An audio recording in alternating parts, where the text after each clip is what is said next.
Okey, Assalamualaikum. Hari ini hari Isnin, 8 Februari 2021. Okey, hari ini kita akan belajar bahasa Melayu untuk tahun 3.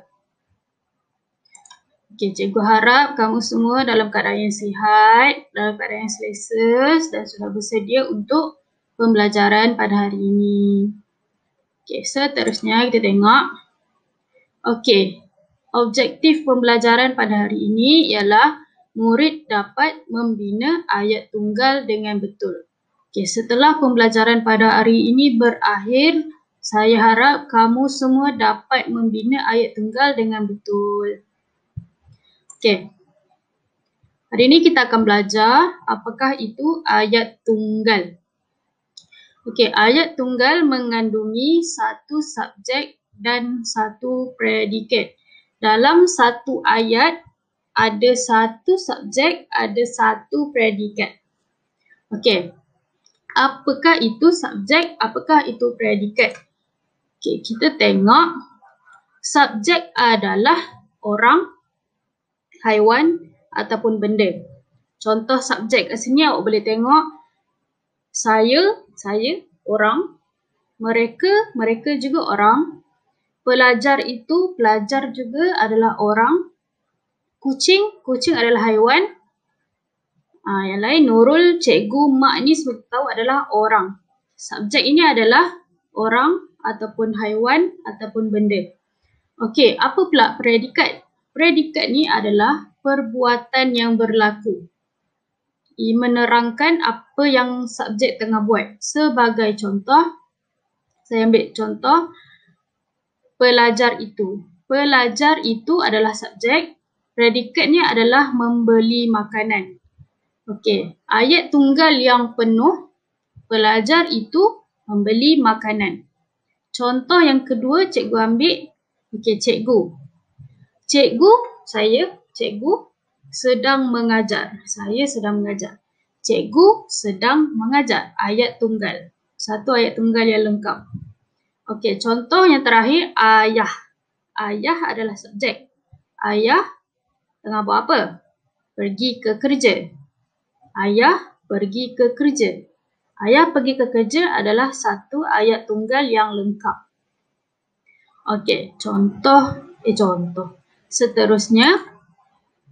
Okey, ini kita kena faham dan kita kena ingat. Selalu kena ingat, ayat tunggal tidak mengandungi kata hubung. Cikgu, kata hubung tu apa? Okey, jom kita tengok. Kata hubung. Okey, ini adalah contoh-contoh kata hubung. Ada banyak sangat kata hubung. Ini sahaja cikgu letak sebagai contoh. Okey, contoh yang pertama, kerana. Yang kedua, dan. Yang ketiga, lalu. Yang keempat, tetapi. Yang kelima, supaya. Okey, ini adalah contoh-contoh kata hubung. Kalau awak nampak, satu ayat itu ada kata hubung. Contoh ada kerana, ada lalu, ada dan, ada tetapi ataupun ada supaya. Ayat itu bukan ayat tunggal. Salah, bukan ayat tunggal. Kalau awak nampak aja perkataan ni dalam sesuatu ayat, itu bukan ayat tunggal. Okey, contoh. Cikgu beri contoh. Okey, ini adalah contoh bukan ayat tunggal. Yang pertama, Atikah seorang yang pandai dan baik hati. Ini ayat tunggal ke ayat bukan tunggal? Ini adalah ayat bukan tunggal. Salah. Kerana apa? Kerana ia ada perkataan dan, ada kata hubung dan. Yang kedua, Amir tidak hadir ke sekolah kerana dia sakit perut. Ini juga bukan ayat tunggal. Salah. Kenapa? Kerana dalam ayat ni ada kata hubung kerana. Okey.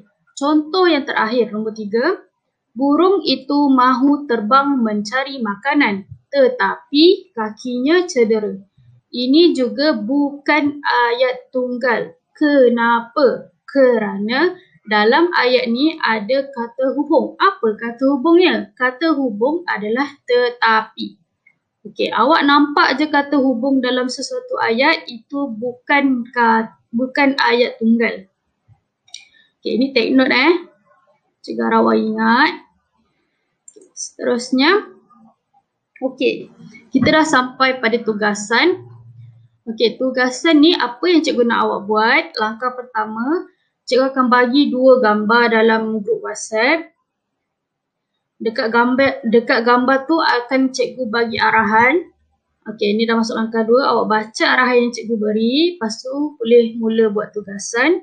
Selepas selesai, awak ambil gambar tugasan yang awak dah buat tu. Lepas tu awak send pada cikgu secara personal.